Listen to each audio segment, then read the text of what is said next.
Blog Talk Radio. Franchise interviews. From Easton, Pennsylvania to Sydney, Australia, you're listening to Franchise Interviews. Franchise Interviews.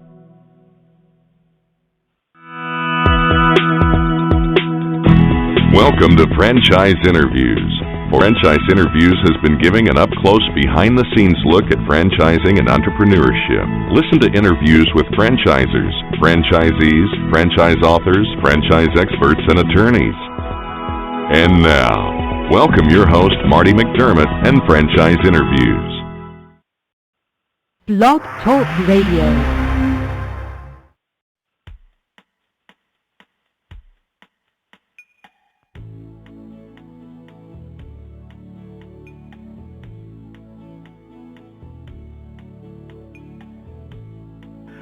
Hi everyone, and welcome to a very special edition of Franchise Interviews, where for over 8 years we've been asking the Frantrepreneurs one-on-one.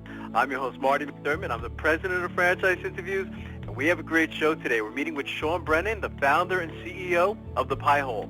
And The Pie Hole offers fresh-baked, sweet pie by the slice, individual savory pies, and their own delicious coffee. And we're going to talk to Sean about that in just a moment on Franchise Interviews. So stick around because we got a great show.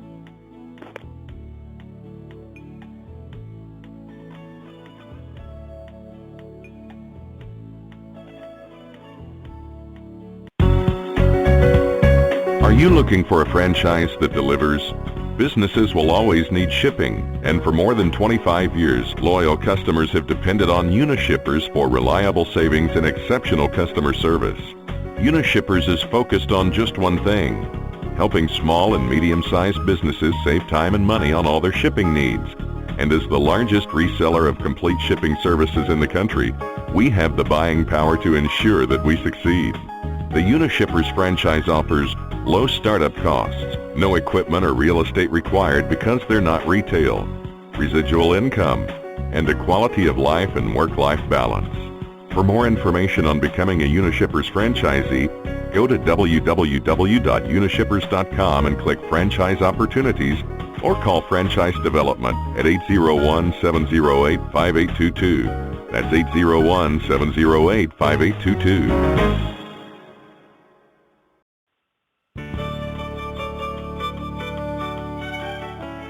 Are you one of those special people who are willing to go after your dreams and goals?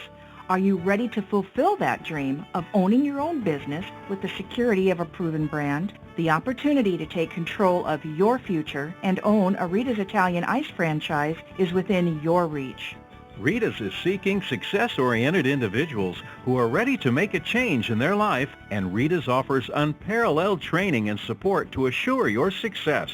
And did you know the frozen treat industry is a recession-proof industry, and there are Rita's in 23 states currently with 540 stores open.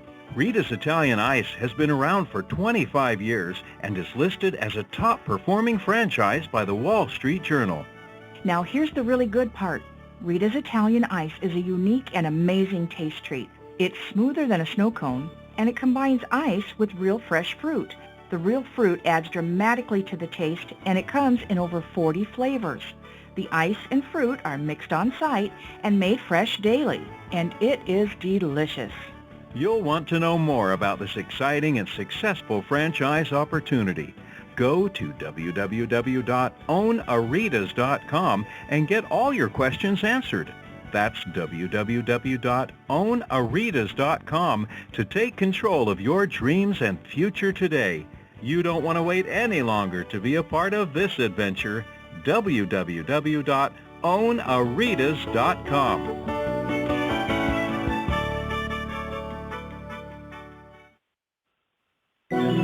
Franchise Interviews. From Easton, Pennsylvania to Sydney, Australia, you're listening to Franchise Interviews. Franchise Interviews.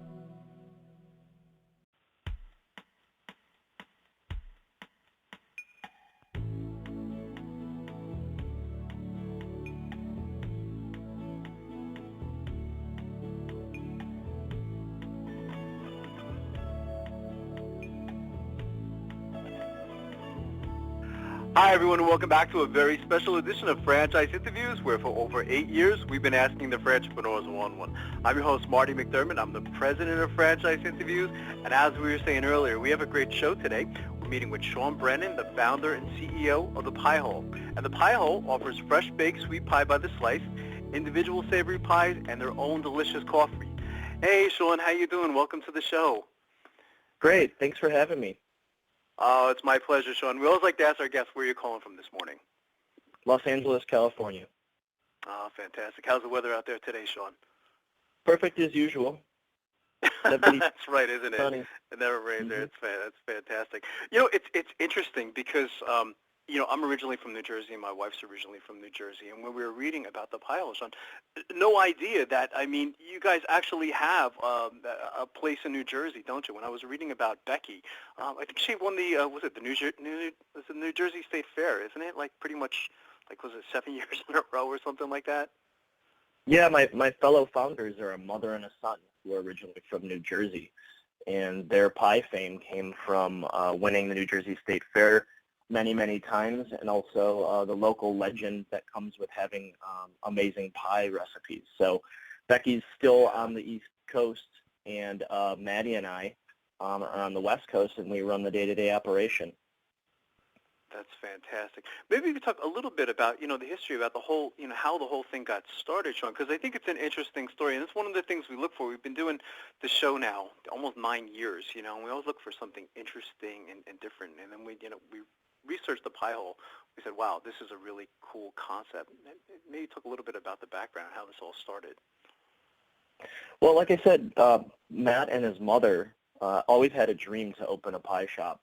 It's one of those things that if you have some sort of recipe or a culinary tradition in your family, you want to share it with as many people as possible. And their recipes and making pie goes back at least 4 generations. So wow. They had basically, since Maddie was a small child, had always said, one day we'll make our pies and we'll sell them to people and make them happy.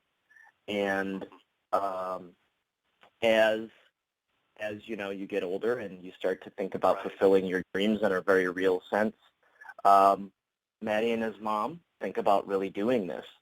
At the same time, I've known Maddie for a long time, and he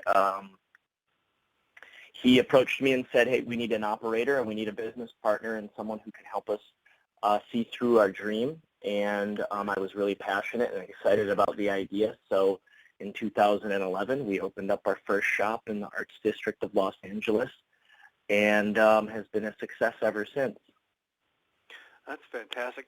When did you know, franchising would be a viable means of distributing your product, Sean? I know that you guys work with FranSmart, and FranSmart is very, from our experience, we've had some of their concepts on the show over the last 9 years, and it seems like everything that they do is kind of like a big hit, so they kind of like recognize something in you. But how did you know that you were ready for franchising? Well, it's an interesting question. We get that a lot.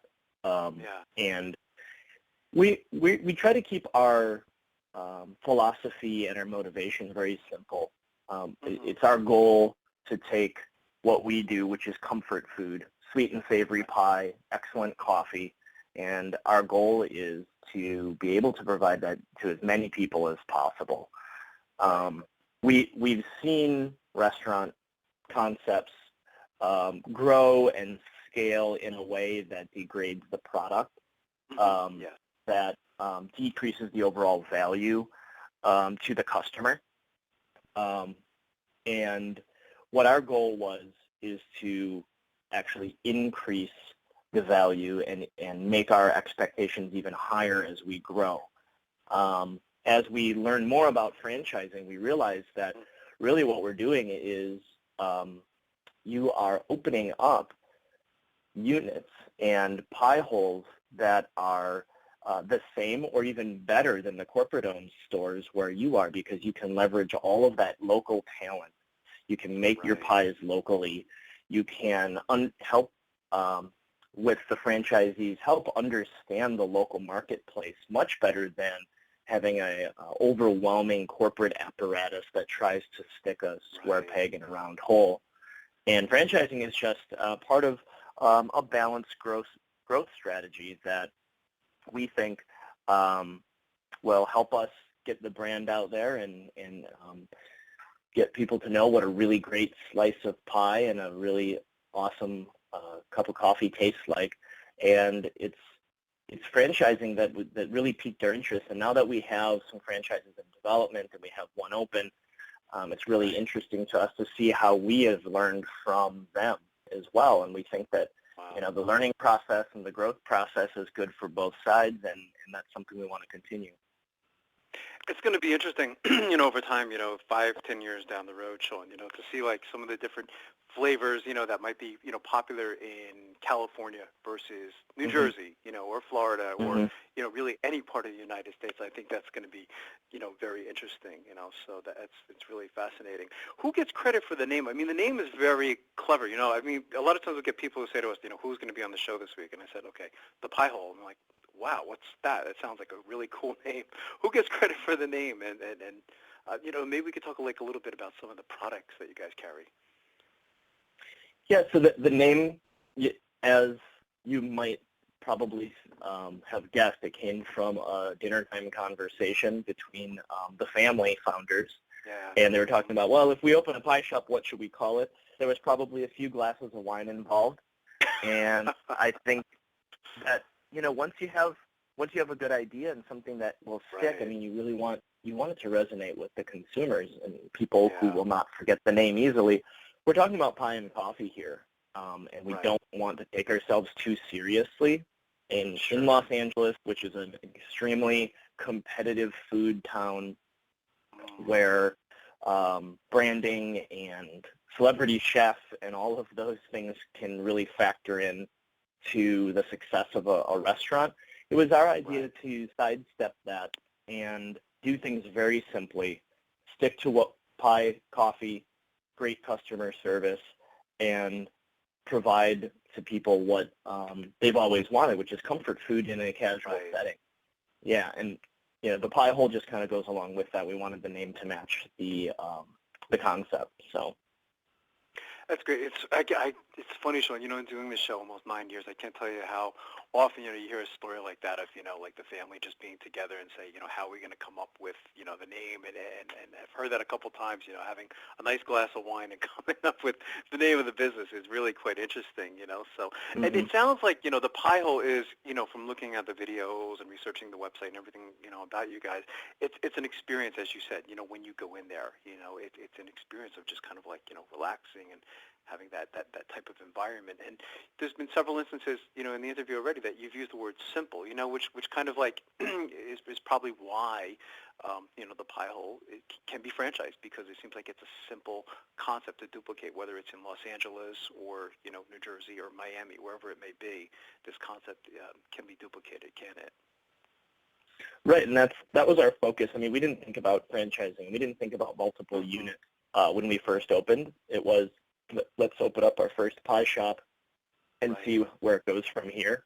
But the same philosophy still applies. Let's keep the menu simple. Let's keep the environment simple. Let's make everything very welcoming.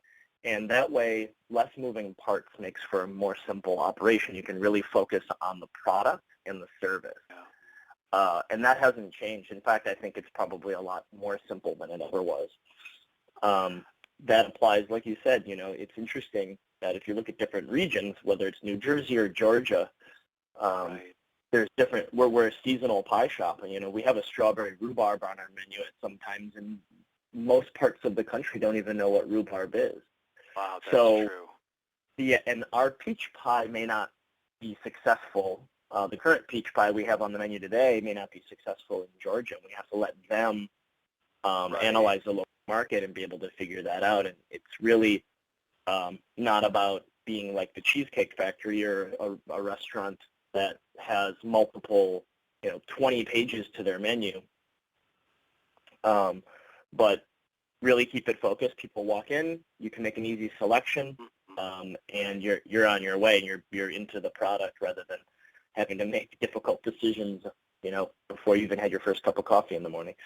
That's great, Sean. It was interesting because a couple weeks ago on the show we were talking about, some of the problems that McDonald's has gotten into, is that they were saying that basically, their menu has become so complicated today that, customers are walking into the store and they don't even understand the menu. You know what I mean? So they've been experts in franchising for all these years, and then I think they kind of got away from the simplicity aspect, and it's become so confusing.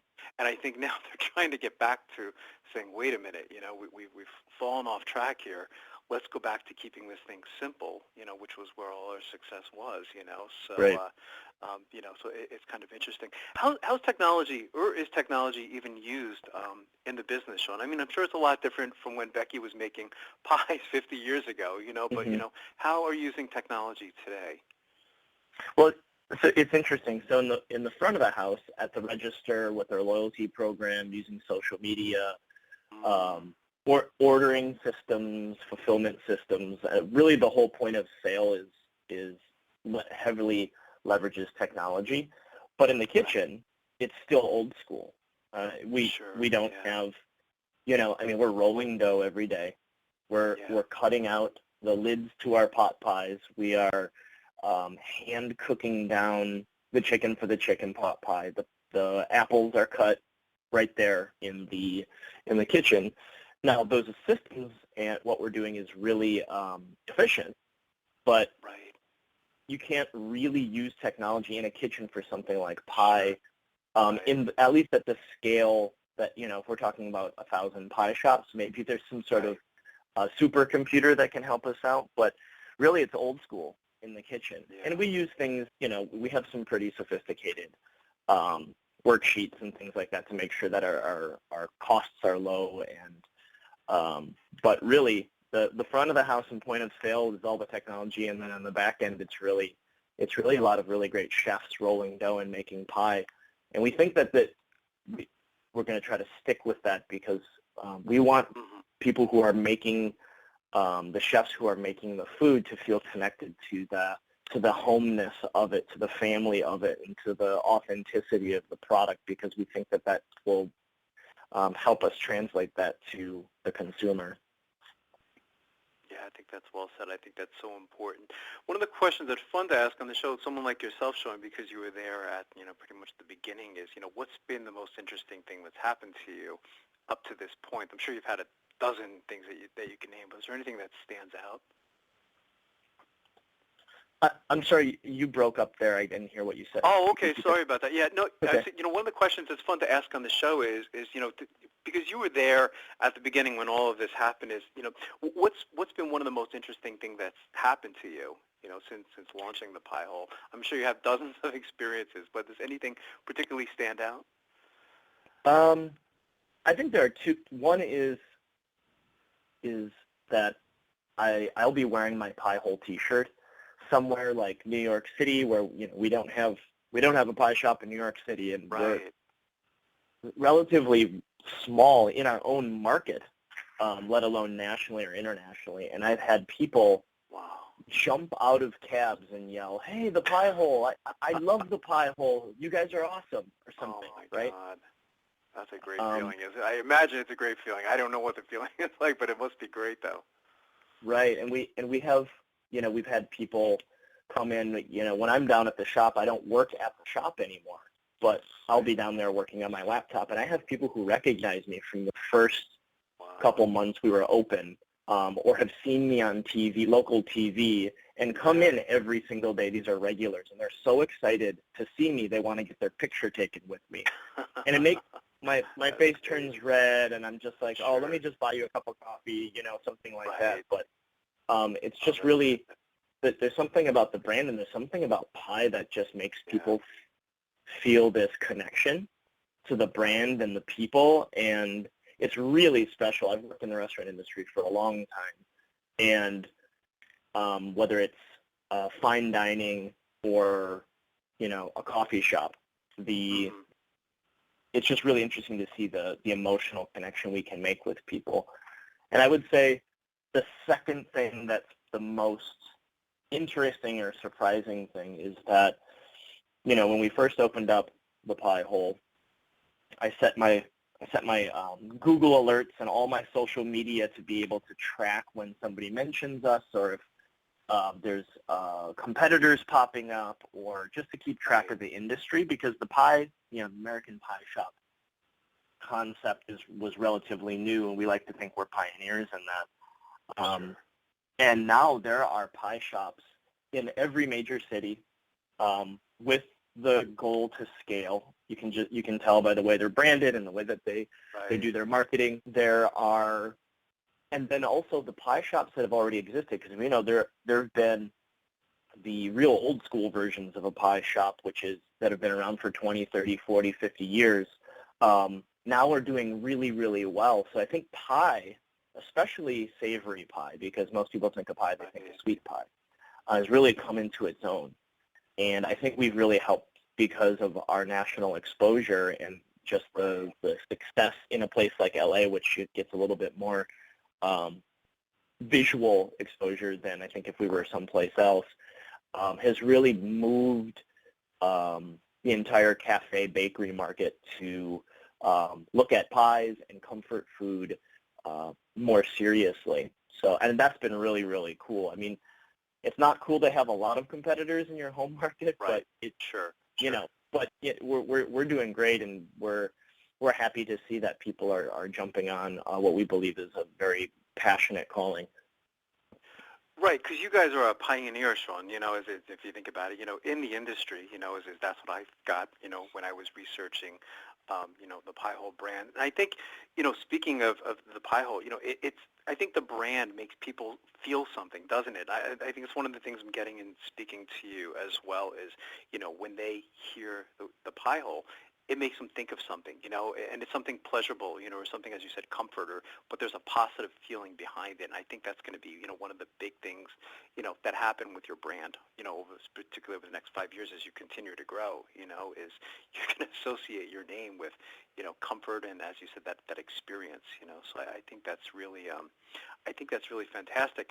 In talking about franchising, I mean, what characteristics then will you be looking for in your franchisees, Sean? Well, we look for franchisees who, you have to be a sophisticated business. I mean, you really we want somebody that I think that is the opposite of poorly thought through franchise models, is just looking for high net worth individuals.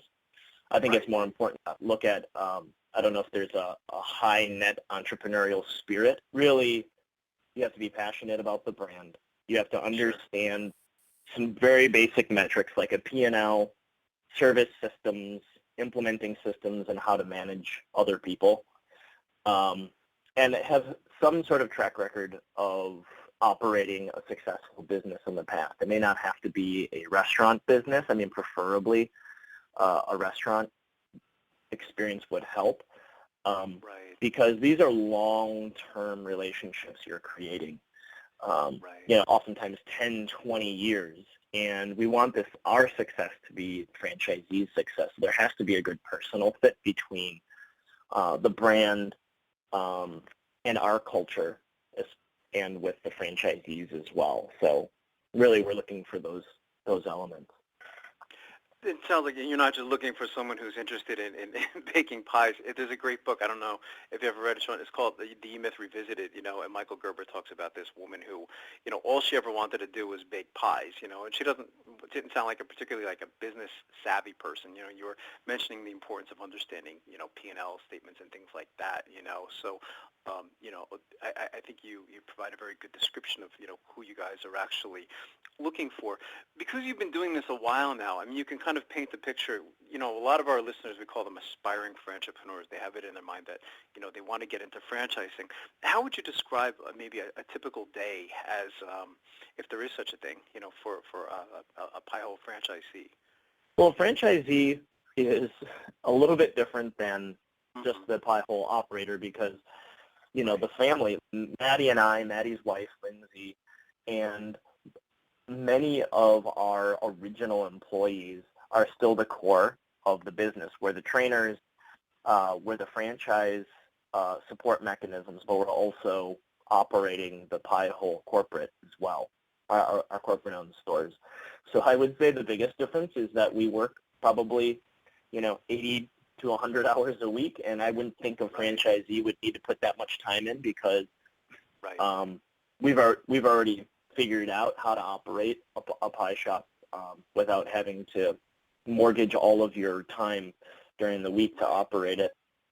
But day to day, you're operating a really what it is a pie shop, and that's pie and coffee.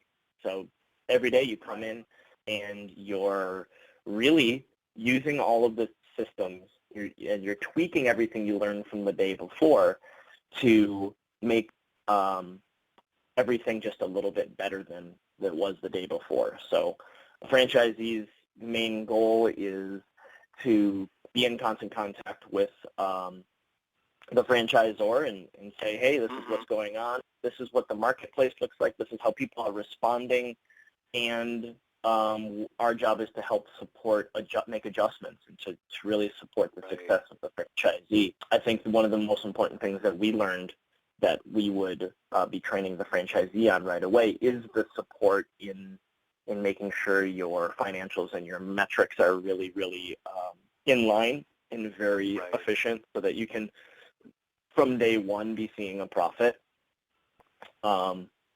which is not a guarantee of profit, obviously, but what we're going to be doing is looking at is really helping them operate their business on a high level. I think franchisees also should really want to be excited about serving other people. A successful franchise, I think, either you as the franchisee, if it's in your skill set and your personality, should be on the floor meeting people and understanding who's in here, who is enjoying this brand, how can I make it better, what's exciting about this. There's some passion all the way through to ownership. And if that's not your skill set or doesn't fit your personality, then you make sure you have a manager or a general manager that can do that. But really, you should be on the floor and monitoring things day to day. So you should expect to be in the shop at least, for the first year, or shops, depending on how many franchises you have, so that you understand what it means to be a pie hole operator and to understand your role in comfort food and coffee and make adjustments, because that's really part of the par for the course for us is a passion for being part of the system, not just as a participant from afar. Sure, absolutely. Yeah, I think that's fantastic advice. What about the plans for the future, Sean? I mean, where do you see the pie hole, 3 to 5 years down the road? Well, I think that I think people use the term sustainable growth a little loosely or kind of as a buzz term, but sustainable or balanced growth is really important to us. I mean, we love our home market and we want to continue to grow here. And part of that is, a mix between franchise and corporate-owned locations. So we're going to continue doing that. And as the franchise pipeline continues to build for us, we're going to look at strategically what the next markets to go into are, how that would help the overall franchise system going into those markets, what we can learn from it, seasonality, like I said before, the degree of sophistication of the franchisee and what we can learn from them. And then probably the coolest thing we have going on for us right now is we've just an extremely high degree of interest internationally. I don't know if it's because of our location in Los Angeles, but we have lots of really neat opportunities in Asia and the Middle East and in Europe right now that, we're taking it slow and trying to analyze what our next step is, because we're still a family-run company. We can only do so much so fast, but we think it'd be pretty neat to open up some pie holes internationally and see what the reaction would be to what we do here, the pie shop and the American pie shop, and what that means internationally. So that's something exciting, because we all like to travel and meet new people, and we think that would be pretty cool. What's that going to feel like for you? You know, I mean, that's probably going to be an amazing feeling, I imagine, Sean. You know, I mean, a lot of the stories that you described on this interview today have been fantastic, you know, but you're right, too. You know, see this whole concept, you know, it sounds very probable it's going to go international. You know, what is that going to feel like for you and the other founders? I think the whole thing has been just a real trip for us so far. I mean, you go into things thinking, and because we're not high net worth individuals, you know, we're working class folk that thought it'd be a good idea to try out our entrepreneurial spirit, take what we know, and open up a humble pie shop. And the degree of success that we've found has been, like I said, humbling to this point. And we've never really lost track of the fact that although we've reached some degree of success, that, you know, it still means that you have to operate a great business and you have to take care of your customers, and you still have to take care of, and your customers now are franchisees, right? So we have to take care of our franchisees. And what it means to us is, you know, you sign up to be an entrepreneur, and it's a wild ride. There's lots of ups and downs, but our goal has always been serve as many people what we call happiness one slice at a time, because it actually works. You know, there are people who come in, they had jury duty, or they had a rough day at work, and they have a slice of mom's apple pie and a cup of coffee. And it actually makes their day better if you can see the physical change in them. And we've all been in the industry long enough to know that, you know, pasta doesn't do that, pizza doesn't do that, burgers don't do that. Those are great concepts, but there's something so American and something that is such a great connection to family and the emotional connection to pie that we're just really interested to see what that means internationally. I mean, people are coming to us saying this would be a hit in Japan, this would be a hit in Korea, you know, so why don't let's see what we can do. It's still that entrepreneurial spirit where you jump off a cliff, you know, mini cliffs every single day. And sometimes you land hard and sometimes you don't. So we're excited to see where it takes us, and I think we're a little bit more managed in our approach to decision making. So we're pretty excited about doing things the right way and having fun with it. And I've been doing this a long time too, Sean. You know, I do a lot of these interviews. We're like slowly approaching like our 450th interview. You know, and I was really excited to interview you today. You know, so I said, wow. I said, I get why people are interested in this concept. You know, when I was studying your background and studying the franchise, I said, wow, this is going to be something huge. You know, so I get it. I can see why, you know, prospective franchisees and customers in general would be interested, you know, in your product and your concept. I think it's amazing. So I would like to already invite you back, you know, in the next year or so as you continue to grow, because again, I think, you know, this is going to be huge. What's the best way for our listeners to get more information on your franchise, Sean? Any websites that you'd like them to go to? Any numbers you'd like them to call? Well, our website's a great landing page for the first time. I think, it's thepieholella.com. And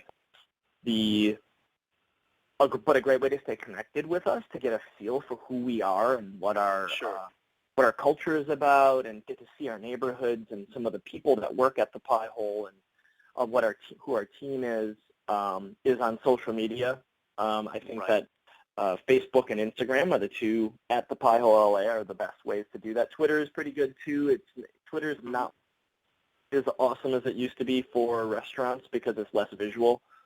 But, you know, social media is good. But one of the benefits of an emerging brand and being still owner-operated by the founders is, you know, you can email us, and we respond to everybody. And you can go to the website and say, hey, tell me more. Or I've got this cool idea. Or, hey, here's a pie recipe. You know, we get all those emails. So we're open to anything, because we got into this because we like people. So That's great, and it's something you don't get with the big, like that.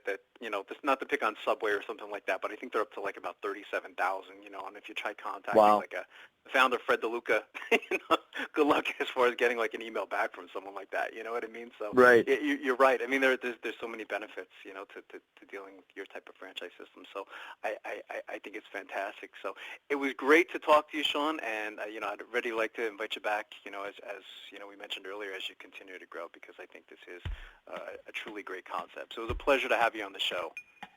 Great. Thanks, Marty. I really appreciate it. Oh, it's my pleasure, Sean. We'll be right back with more franchise interviews. Franchisers, are you looking to reach aspiring entrepreneurs looking to buy a franchise? Are you looking to reach a highly educated audience on franchising? For over 8 years, Franchise Interviews has been giving an up-close, behind-the-scenes look at franchising and entrepreneurship through our website, franchiseinterviews.com. Or you can hear and read interviews as well as get tips from some of the most successful sources in franchising. Our weekly franchise radio show, where each week you get to hear a new interview with franchisers, franchisees, franchise authors, franchise experts and attorneys, and our podcast, Great Quotes in Franchising. For more information, go to franchiseinterviews.com or call us at 610-905-2919. That's 610-905-2919. Need a business loan? Talk to Diamond Financial Services, the experts in franchise financing nationwide. Whether you're looking to start a franchise, acquire an existing franchise, or expand your territory through opening new locations, Diamond Financial stands by your side start to finish. From pre-qualification to packaging and presenting your application to securing a financial commitment and through the loan closing process, Diamond Financial is there. While you're waiting, thousands of others are making their financial dreams come true. Don't wait any longer. Pre-qualify now by completing a confidential, no-obligation financial analysis. Let's face it, traditional banks just aren't in the business of financing small business. At Diamond Financial, we specialize in securing franchise loans from $100,000 to $3 million and equipment leasing up to $150,000. Let us help you get started. Go to www.franchisefunding.net or call 877-508-2274. That's franchisefunding.net, 877-508-2274. Franchise Interviews. From Easton, Pennsylvania to Sydney, Australia, you're listening to Franchise Interviews. Franchise Interviews.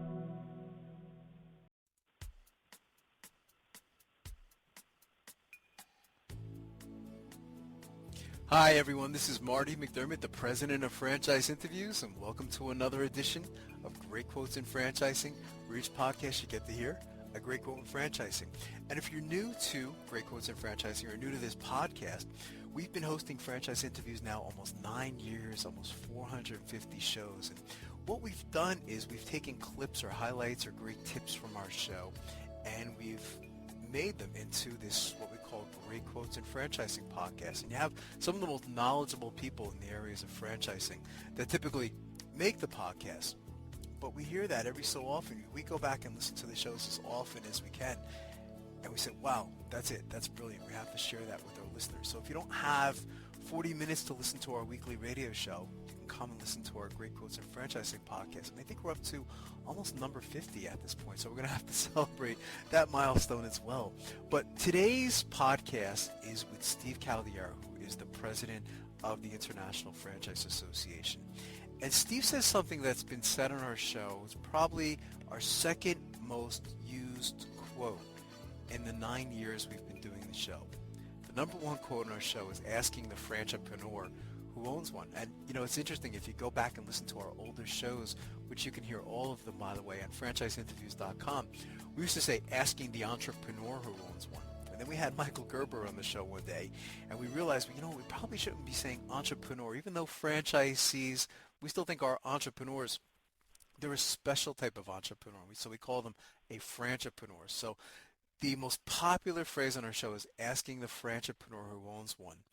But there's another great quote that was used by Steve and probably like 20 other guests that we've had on the show in the last 9 years. And that is, franchising is being in business for yourself, but not by yourself. And what I love about the way Steve described this term is that, franchising is all about having support. Support is so important. I think almost anything you do in life, I think support is important, whether you're going back to school or you're starting a business. So Steve explains why. So here we go with Steve Caldiera. So last question, Steve, is what advice would you have for our listeners who are buying a franchise? Again, you have a background in franchising, so what would you say to them? I'd say this is an incredible industry that offers opportunities from the low end in terms of point of entry from a financial standpoint and the various segments, all the way up to, higher entry fees depending on what the brands are. But when you think of the depth and breadth of this industry, and you think that we like to say, look, with franchising, you're in business for yourself but not by yourself. So when you look at the great marketing support and operational support and training support and leveraging the supply chain efficiencies that are associated with working with a franchisor, I clearly believe, as do many, and I think it is validated by the 40% growth over the last 10 years, that franchising is a pretty solid bet, and it gives you a leg up on non-franchise businesses. So I'd say for a lot of the people that are coming into the workforce or that maybe have been downsized out of a group or an organization, looking to take more control of your own destiny, or just looking for a career change, take a strong look at franchising, because I think it's all in the metrics and the measurement. And we represent an industry with 825,000 franchise establishments across 300 business lines. We employ nearly 18 million people and over 2.1 trillion economic activity, almost 10% of GDP. This is a great industry that offers incredible opportunity, and it's an industry that gives you an opportunity to control your own destiny, working with proven, iconic brands, and a lot of the new emerging brands offer unique, creative, innovative ideas and opportunities as well. So it's a great industry. I'm excited to lead it. I'm privileged and humbled to lead it, and we're going to continue to keep our eyes on the prize and focus on the issues that are going to move this industry forward. And there's something for everybody, and it's a great diverse of people, younger people. Absolutely. I want to thank you again, Steve. You've been a fantastic guest. Don and I think we feel like we know you because we've referenced you probably about 20 times over the last year and a half. So, again, it was a privilege and an honor for us to get the chance to speak with you, and we'd like to wish you a happy Thanksgiving, and we'd love to have you back. Likewise, gentlemen. All the best to you and your families, and again, thanks for having me on and letting me talk about the great work that the IFA and this franchising industry is doing. So I appreciate that. Thank you so much, Steve. No problem. Take care, Thanks a lot, gentlemen. Steve. Bye-bye. Take care. Great show, huh, Don? Yeah, easily could have done another. If you'd like to hear that whole interview with Steve, all you have to do is go to franchiseinterviews.com, go to our franchises by category page, and go to franchise experts. And normally we list our guests in alphabetical order, but in this case we put Steve right on top of our franchise experts page out of respect to him, because he really is. He's done a great job with the IFA and very, very knowledgeable. So I want to thank everyone for making this podcast such a success. It's hard to imagine that we've been doing it almost 9 years now. And we've got many more great quotes and franchising podcasts for you. We've got some great shows lined up for the rest of the summer on Franchise Interviews. So thanks everyone for listening, and we'll see you again soon with another edition of Great Quotes in Franchising by Franchise Interviews. Take care, everyone.